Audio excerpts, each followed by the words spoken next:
Hey guys, তোমরা সকালে কেমন আছো? আশা করি তোমরা সকলে খুব ভালো আছো, এমনকি আমিও ভালো আছি। তো হাই ফ্রেন্ড, কালকে থেকে মানে কারেন্ট ছিল না। তো সকালে একটু মোবাইলে আর কি চার্জ ছিল 2%, হ্যাঁ 2% ছিল। তো ওই 2% দিয়ে মানে একটা রিলস হয়তো মানে আপলোড দিয়েছি।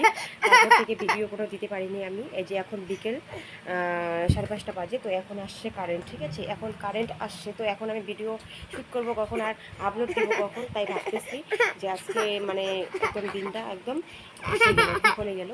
তো আজকে কোনো ভিডিও টিডিও দিতে পারছি না, মানে পারলামই না ভিডিও দিতে, পারছি না কি পারলামই না ভিডিও দিতে। তো দেখবো, তবুও মনে করো এই টাইমে যদি একটা ভিডিও আর কি শ্যুট করে যদি তোমাদেরকে দিতে পারি, তো তার চেষ্টা করব। আর এখন তো বেলাও শেষ, মনে করো এখন তো ভিডিও আমি আপলোড যে দেবো সেই সময়টাই আমার নেই। তো কী আর বলবো, তো আজকের দিনটা এরকমই গেছে। তো কালকে থেকে চেষ্টা করব, কালকে যদি কারেন্টটা থাকে আর মোবাইলের চার্জটা